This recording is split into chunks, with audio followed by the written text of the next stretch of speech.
हे मेरे परमेश्वर, हे राजा, मैं तुझे सराहूँगा और तेरे नाम को सदा सर्वदा धन्य कहता रहूँगा। प्रतिदिन मैं तुझको धन्य कहा करूँगा और तेरे नाम की स्तुति सदा सर्वदा करता रहूँगा। यहोवा महान और अति स्तुति के योग्य है और उसकी बड़ाई अगम है। मैं तेरे ऐश्वर्य की महिमा के प्रताप पर और तेरे भांति भांति के आश्चर्य कर्मों पर ध्यान करूँगा। आइए हम प्रार्थना में अपने स्वरों को झुकाएं। हमारे सुशक्तिमान दयालु अनुग्रहकारी पिता प्रभु जी, आप महान परमेश्वर हैं, सारी सृष्टि के अधिकारी हैं। सब कुछ आप में से उत्पन्न हुआ प्रभु, और सारी सृष्टि को संभालने और चलाने वाले आप हैं। हम धन्यवाद करते हैं प्रभु कि आपने हमें ये जीवन दिया और हमें ये अधिकार दिया कि हम आपको पिता कहते हैं। धन्यवाद करते हैं प्रभु, एक पिता की तरह आपने हमारी रक्षा की है, हमें संभाला है और हमसे प्रभु आपने प्यार किया है। हम धन्यवाद करते हैं कि उस प्यार को हमने जाना। आप हमारे लिए इस दुनिया में आए, आपने अपने बदन, अपने लहू को हमारे लिए दिया। धन्यवाद करते हैं कलवरी से बहती के क्रूज से बहती आपके लहू की धारा के लिए जो हमारे गुनाहों को धोती है। हमारे हृदय धन्यवाद से भरे हैं प्रभु, क्योंकि आप हमारे उद्धारकर्ता परमेश्वर हैं। हम धन्यवाद देना चाहते हैं, आज की सुबह आपने हमें ये सुंदर समय दिया कि हम आपकी स्तुति और महिमा कर सकें। आपका वचन पढ़ें, उस पर मनन करें, आपको धन्यवाद दें प्रभु उन आशीषों के लिए जो आपने हमें दी। हम प्रार्थना करते हैं प्रभु कि आज की सुबह हमें से हर एक प्रभु आपकी उस पवित्र सामर्थ को महसूस करें और हम शुद्ध मन और पवित्रता के साथ आपकी बंदगी करें, आपकी स्तुति करें, क्योंकि आप इसी के योग्य परमेश्वर हैं। हम धन्यवाद करते हैं प्रभु कि आपका पवित्र आत्मा हमें संभालता है और प्रार्थना करते हैं प्रभु कि जब तक हमारे सर आराधना में झुके हैं, कोई भी शैतानी सोच, शैतानी ख्याल हमारे को आपसे दूर ना करे, वरन प्रभु ये समय हमारे जीवन में आशीष बनकर हमें आशीषित करे। इसी विश्वास के साथ प्रभु कि आपकी पवित्र सामर्थ हमारे बीच है, हम सारा आदर, सारी महिमा आपको देते हैं और इस विनती को हमारे उद्धारकर्ता प्रभु यीशु मसीह के सामर्थी नाम में होकर मांगते हैं। सुने और ग्रहण करें, आमीन। प्यारे अजीज़ों, आज की सुबह इस ऑनलाइन वर्शिप में मैं आप सबका स्वागत करता हूं और प्रभु के मधुर नाम में आप सबको जय मसीह की कहता हूं। आइए हम सब मिलकर प्रभु की महिमा के लिए गीत गाएंगे। गीत का नंबर है 1, वंदना करते हैं हम, वंदना करते हैं हम।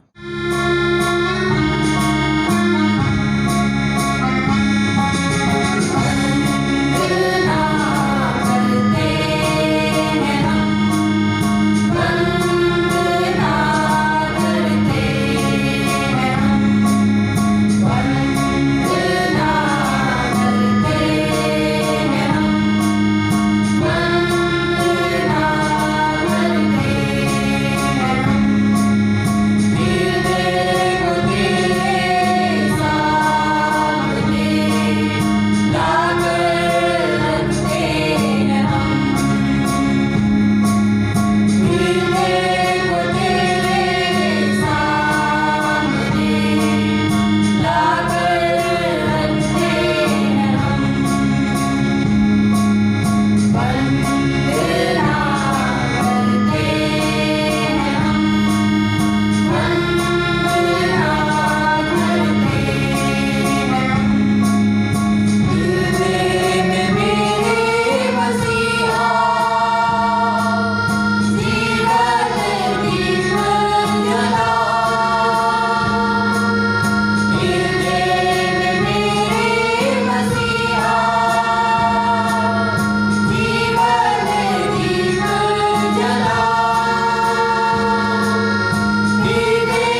भविष्यात से पुराने नियम के वचन को हम सुनेंगे। Book of Genesis chapter 41 verses beginning from 53 to 57। उत्पत्ति की किताब उसका 41वां अध्याय उसके पद 53 से लेके पद 57 तक हम निकाल लें। उत्पत्ति 41 अध्याय 53 आयत से 57 आयत तक। यहाँ पर इस प्रकार लिखा है, मिस्र देश के सुकाल के 7 वर्ष समाप्त हो गए और यूसुफ के कहने के अनुसार 7 वर्ष के लिए अकाल आरंभ हो गया। सब देशों में अकाल पड़ने लगा, परंतु सारे मिस्र देश में अंत था। जब मिस्र का सारा देश भूखों मरने लगा, तब प्रजा फिरौन से चिल्ला चिल्ला कर रोटी मांगने लगी, और वह सब मिस्रियों से कहा करता था, यूसुफ के पास जाओ और जो कुछ वह तुम से कहे वही करो।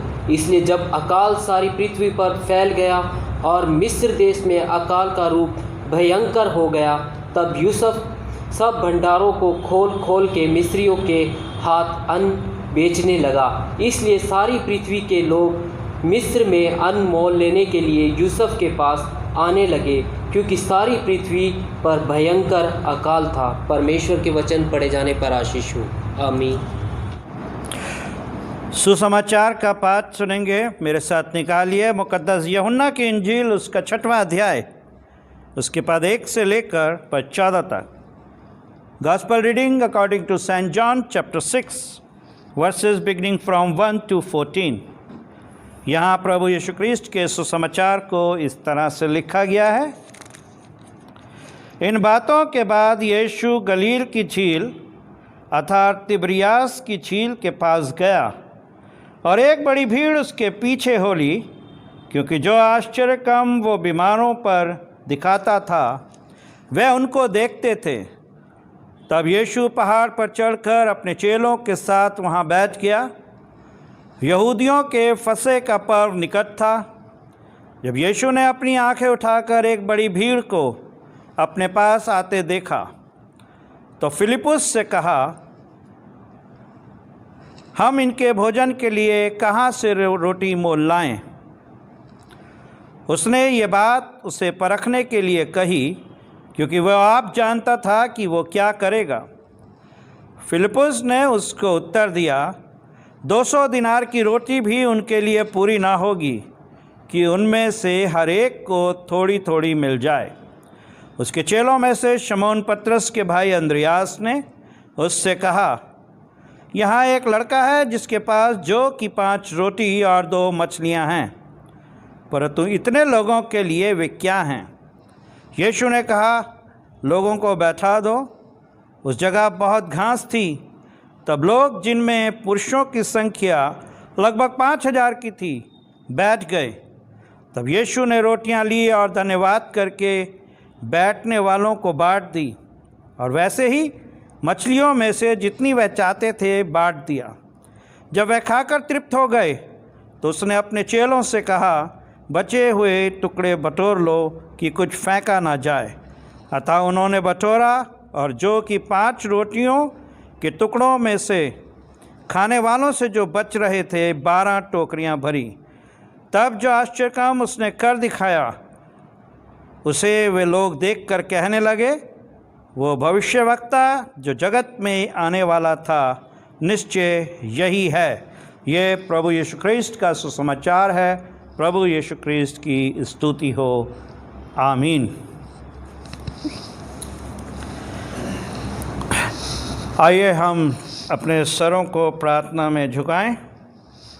हमारे सर्वशक्तिमान दयालु पिता प्रभु जी, आप महान परमेश्वर हैं, जीवन देने वाले हैं, और इस जीवन की हर आशीष हमें आपसे मिलती है। धन्यवाद करते हैं प्रभु कि आपने हमें संभाला है। आपने हमें अब तक अकेला नहीं छोड़ा, और ना ही कभी प्रभु आप अपने लोगों को अकेला छोड़ते हैं।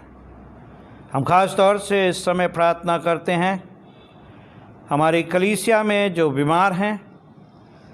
विशेष तौर से हम प्रार्थना करते हैं मिस्टर एडविन चिस्टी के लिए, मिसेस ट्रीसा के लिए, मिस्टर सैमसन पीटर के लिए, कि प्रभु जी इनको आपने छुआ है, चंगाई दी है, लेकिन अभी भी जो दुर्बलता है, कमज़ोरी है, आपके शिफा भरे हाथ को बढ़ाएं, इन्हें छुएं ताकि ये जल्द अज जल्द चंगाई पाएँ।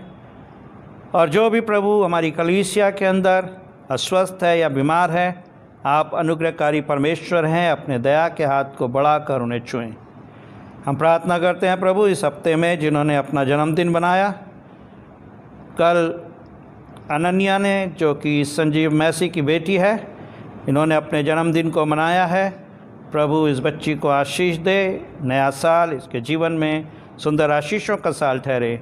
और प्रभु जी, समय के साथ साथ आपकी आशीष का दायरा इस बच्चे के लिए बड़ा होता रहे। धन्यवाद देना चाहते हैं आपका वचन जो हमारे मार्ग की ज्योति है, और जब हम इस पर मनन करते हैं, आप अपनी पवित्र आत्मा से हमें छुएं ताकि प्रभु जी आज की सुबह आपके वचन से हम आशीषित हों।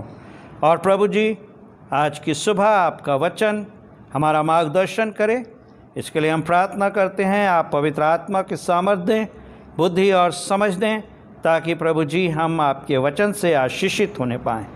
इसी विश्वास में प्रभु जी कि आपका अनुग्रह हमारे साथ है, वचन को सुनने की, बांटने की और उस पर चलने की आपसे आशीष मांगते हैं, और उस विनती को हमारे उद्धारकर्ता प्रभु यीशु मसीह के सामर्थी नाम में होकर मांगते हैं। सुने और ग्रहण करें, आमीन। प्यारे अजीज़ों, आज के जो मुख्तलिफ हिस्से जो हमने पढ़े हैं पुराने नियम से और नए नियम से, और वहाँ पर हम एक बड़ी ही मूलभूत समस्या के बारे में देखते हैं जो हमारे रोज़मर्रा के जीवन में हर मनुष्य के जीवन की सबसे अहम ज़रूरत है, और वो है रोटी यानी कि भूख। पुराने नियम का हम हिस्सा देखते हैं कि वो समय हमें बताता है कि सारी सृष्टि के ऊपर अकाल पड़ गया, लेकिन मिस्र में फ़िरौन के यहाँ यूसुफ के पास अन्न के भंडारे भरे हुए थे। दूसरी तरफ अगर आप गॉस्पेल में आके देखते हैं कि प्रभु यीशु मसीह प्रचार कर रहे हैं, हज़ारों की तादाद में लोग उनके पीछे हैं, उनको फॉलो कर रहे हैं, और तब प्रभु यीशु मसीह ने उनकी चिंता करी और इस बात को सोचा कि ये भीड़ जो है ये भूखी होगी। और प्यारे अज़ीज़ों, ये वचन हमें बहुत सारी बातों को सिखाने की कोशिश करता है। और पहली चीज़ जो हम यहाँ देखते हैं कि परमेश्वर का कंसर्न उसके लोगों के लिए, परमेश्वर अपने लोगों की चिंता करता है। चाहे वो पुराने नियम का समय था, अकाल का समय था, या आज का समय है जब भीड़ है, प्रभु यीशु मसीह ने महसूस किया कि ये भूखी होगी, ये 1 दिन से 2 दिन से मेरे पीछे आ रहे हैं। लेकिन जब हम समाज में इस चीज़ को देखते हैं कि मनुष्य एक दूसरे की चिंता नहीं करता, बहुत बार ऐसे तजुर्बे हुए हैं जब हमें सूचना मिलती है फलाना मिनिस्टर, फलाना मंत्री आ रहा है, लोग उसके पीछे जाते हैं सुनने के लिए, एक बड़ी भीड़ होती है, लेकिन वो मिनिस्टर आते हैं, अपनी बात करते हैं, हेलीकॉप्टर से उड़ के चले जाते थे। उन्हें चिंता नहीं है ये भीड़ आई है, ये कैसे वापस जाएगी, ये कहाँ सोएगी, इनको भूख लग रही होगी, इन्हें पानी भी चाहिए। लेकिन परमेश्वर है जो चिंता करता है कि मेरे लोगों को भूख लगती है, मेरे लोगों को प्यास लगती है, और हमें कब किस चीज़ की ज़रूरत है, ये परमेश्वर अपने बड़े भंडार से देता है। अब दूसरी तरफ अगर आप देखें कि पुराने नियम में समस्या क्या थी कि सारी सृष्टि के ऊपर अकाल था, लेकिन परमेश्वर ने फ़िरौन के यहाँ यूसुफ को पहले भेजकर इंतज़ाम किया। और नए नियम में भी आप देखें कि परमेश्वर का वचन हमें बताता है कि प्रभु यीशु मसीह ने भी उस बड़ी भीड़ के लिए भोजन का इंतज़ाम किया। तो ये समझने की बात है कि हमारा परमेश्वर हमें अकेला नहीं छोड़ता। प्यारे अज़ीज़ों, आज हम एक बहुत बड़ी बीमारी का सामना कर रहे हैं पिछले 6 महीनों से, और आज ये समय भी आ रहा है कि आगे हमें पता नहीं है कि ये कब हम कहाँ, किस हाल में, किस स्थिति में होंगे। लेकिन हम परमेश्वर का धन्यवाद देते हैं कि परमेश्वर ने हमें ये विश्वास की मजबूती दी है कि हमारा परमेश्वर हमें अकेला नहीं छोड़ेगा, और उसने छोड़ा भी नहीं। सीधी सीधी बात यह है कि परमेश्वर जब विपत्ति पड़ती है उससे पहले अपने लोगों का इंतज़ाम करता है। और वहाँ परमेश्वर का वचन बताता है कि मिस्र के पास, यूसुफ के पास भंडारे भरे थे और जो वहाँ आ रहा था यूसुफ उनको अनाज प्रोवाइड करा रहा था। अब आते हैं हम नए नियम के अंदर कि नया नियम जो परमेश्वर के वचन में हमने देखा कि ये आश्चर्य क्रम प्रभु यीशु मसीह ने किया। और आश्चर्य क्रम क्या किया? 5 रोटी और 2 मछली के द्वारा से एक बड़ी भीड़ को, जिसे कोई गिन नहीं सकता था, प्रभु यीशु मसीह ने खिलाया। अब यहाँ पर अगर आप थोड़ा सा इसको गहराई में जाएं कि वचन हमें क्या कहता है 6ठी आयत में, कि उसने परखने के लिए अपने एक चेले को पूछा कि 200 दिनार की रोटी भी इनके लिए पूरी नहीं होगी। उस समय का जो पैसा था वो दिनार होगा और 200 दिनार एक बड़ी रकम मानी जाती होगी, लेकिन प्रभु कह रहे हैं कि 200 की दिनार की रोटी भी इनके लिए पूरी नहीं होगी। और फिर प्रभु का वचन क्या कहता है कि वो जानता था कि वो क्या करेगा। यानी कि परमेश्वर को सब पता है। परमेश्वर की योजना हमारे लिए बड़ी है और मजबूत है, लेकिन बहुत बार परमेश्वर हमें परखता है कि क्या हम विश्वास में मजबूत हैं। उसका इंतज़ाम हमारे लिए है और ये हमारा विश्वास होना चाहिए कि हमारा परमेश्वर हमारे साथ है। फिर हमारे ऊपर अगर कोई परेशानी आ रही है तो ये विश्वास की बात है कि परमेश्वर हमें परख रहा है उन तकलीफ़ों के दिनों में, लेकिन वो तो जानता है कि मैंने अपने लोगों को किस तरीके से संभालना है। प्यारे अजीज़ों, अभी जो समय है इसमें हमें विश्वास की आवश्यकता है कि परमेश्वर का इंतज़ाम हमारे लिए बड़ा है।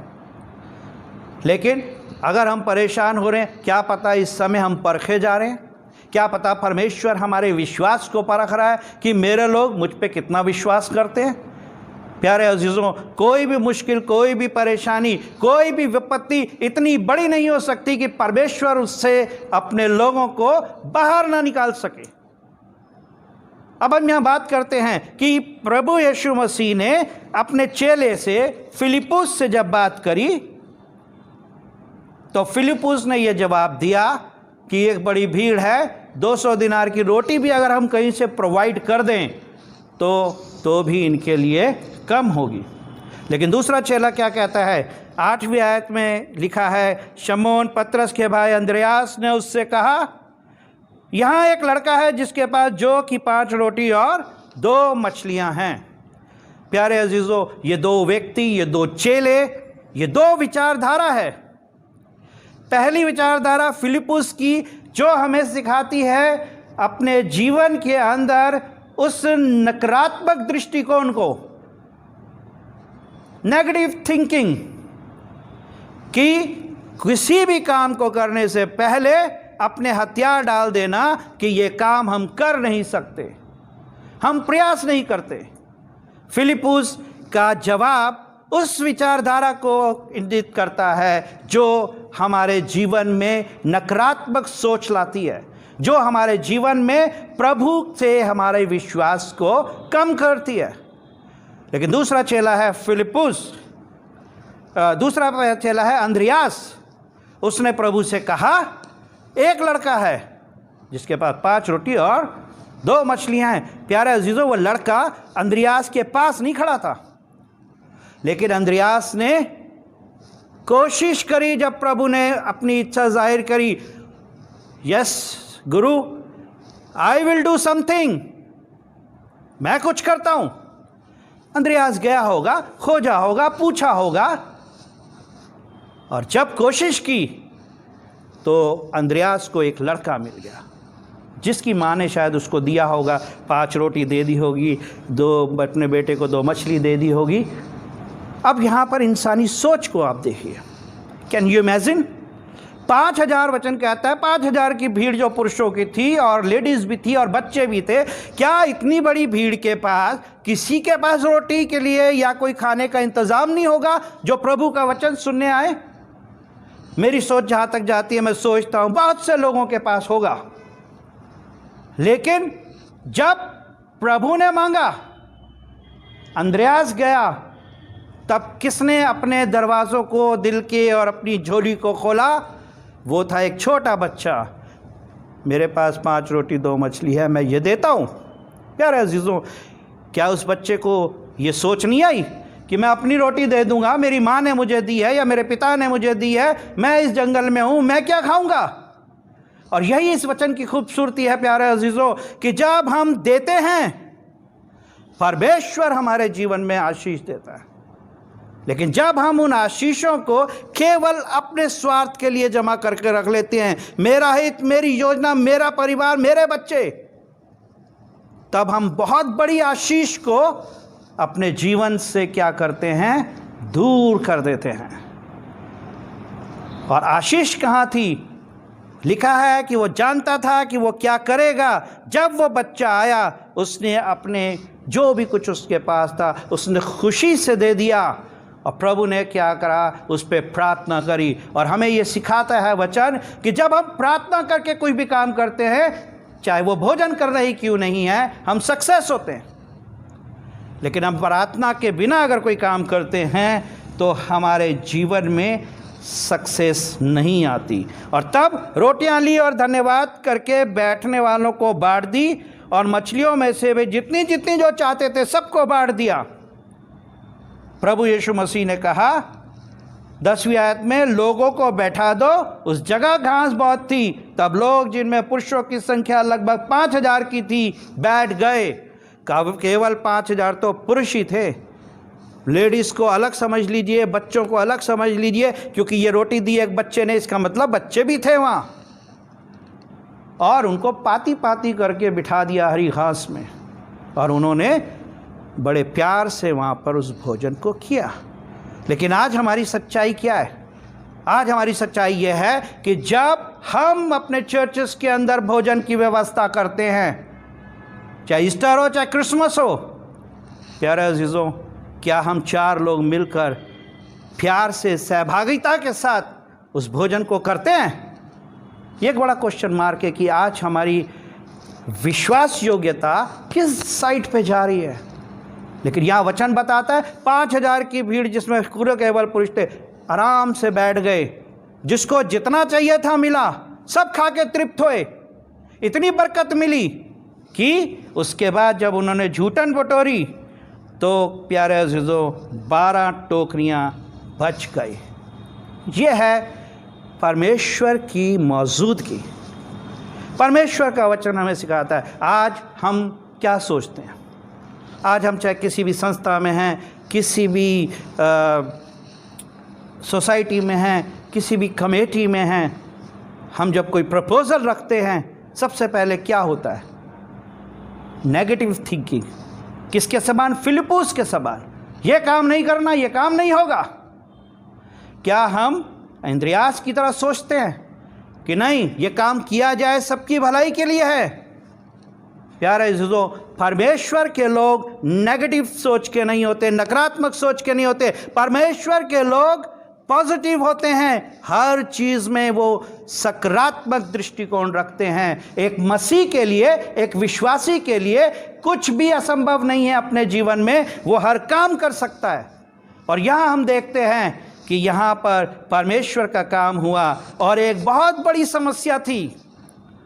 5000 पुरुष की भीड़ और औरतों की भीड़, एक इतना बड़ा हुजूम था, लेकिन खुदा की दया वहाँ पे हुई और लोगों ने खाया, इतना तृप्त हुए कि 12 टोकरियों का झूठन वहाँ उठाया गया। पुराने नियम में देखिए, सारी सृष्टि पे अकाल था, लेकिन जो भी मिस्र में आया, यूसुफ के भाई आए, जो भी आया, उन्होंने भोजन पाया। प्यारे अजीज़ों, जो भी सच्चे मन से प्रभु यीशु मसीह के पास जाएगा, वो तृप्त किया जाएगा, फुलफिल किया जाएगा। परमेश्वर का वचन हमें कहता है कि वो हमारे लिए भोजन की व्यवस्था करते हैं। खाली भोजन ही नहीं, परमेश्वर हमारे लिए, हमारे जीवन में हर चीज़ को प्रोवाइड करता है। अगर हमारा विश्वास मजबूत है तो प्यारे अजीज़ों, हमारे लिए कोई भी चीज़ असंभव नहीं है। एक मसीह के जीवन में नकारात्मक दृष्टिकोण हमें प्रभु यीशु मसीह से दूर करता है, लेकिन एक मसीह विश्वास से भरा हुआ होता है और वो सकारात्मक सोच, पॉजिटिव थिंकिंग लेकर आगे बढ़ते हैं, तो हमारे जीवन में प्रभु आशीष देता है। प्रभु का वचन सिखाता है कि खुद ही तृप्त होना ज़रूरी नहीं है। वो बच्चा अकेले भी रोटी खा सकता था, शायद उस बच्चे को वो सेटिस्फैक्शन नहीं मिलता, लेकिन जब उसने देखा मैंने रोटी अपनी दे दी, गिविंग कर दी, प्रभु ने उस पर ब्लेसिंग मांगी, इतनी बड़ी भीड़ ने खाई। प्यारे अज़ीज़ों, बांट कर जब खाने में जो आनंद है वो अकेले बैठ के खाने में कभी भी नहीं है। प्रभु ने सिखाया हमें। आज मैं और आप मसीह विश्वास के लोग हैं, क्या हम इस तरह की फेलोशिप करते हैं या हम कर सकते हैं? प्यारे अज़ीज़ों, खुदा ने हमें सिखाया एक दूसरे के साथ बांटो, आनंद बांटो, खुशियाँ बांटो, सोर्सेस को बांटो, और इसी से परमेश्वर की मर्ज़ी पूरी होती है और परमेश्वर हमारे बीच में शिरकत करता है। प्रभु मुझे और आपको इस वचन से आशीषित करे। आमीन। आइए हम प्रार्थना में अपने सर झुकाएं। हमारे सर्वशक्तिमान दयालु पिता, हम धन्यवाद करते हैं कि आपका वचन हमें इस बात की ताकीद करता है कि हम मेल जोल के साथ, भाईचारे के साथ रहें, एक दूसरे का साथ सहभागिता करें, ताकि प्रभु जी आपकी इच्छा को हम इस ज़मीन पे पूरा करें। होने दें प्रभु कि शैतान की जो नकारात्मक सोच है, नेगेटिव थिंकिंग को हम अपने जीवन से दूर करें और आप हमें पॉजिटिव बनाएं, विश्वासी बनाएं, ताकि हम इस बात का विश्वास रखें कि हमारे प्रभु यीशु मसीह में वो सामर्थ है जो हमारे लिए हर आशीष को दे सकता है। धन्यवाद करते हैं प्रभु कि आपने उस बड़ी भीड़ को 5 रोटी और 2 मछलियों से तृप्त किया, आप हमें भी तृप्त करते हैं। धन्यवाद करते हैं आज का वचन हमारे लिए आशीष का कारण बने। प्रार्थना करते हैं आपकी पूरी कलीसिया पे आपका अनुग्रह बहुत तायत से रहे। प्रभु जो गमज़दा है, दुखी है, बीमार है या परेशान है, आप अपने अनुग्रह भरे हाथ को बढ़ाकर उन्हें छुएं और होने दें प्रभु जी कि समय के साथ साथ आपकी आशीष का दायरा हम में से हर एक के लिए बड़ा होता रहे। इसी विश्वास में कि आपकी मौजूदगी हमारे साथ है प्रभु, हम सारा आदर, सारी महिमा आपको देते हैं और इस विनती को हमारे उद्धारकर्ता प्रभु यीशु मसीह के सामर्थी नाम में होकर मांगते हैं, सुने और ग्रहण करें। आमीन। हम सब मिलकर प्रभु की प्रार्थना करें।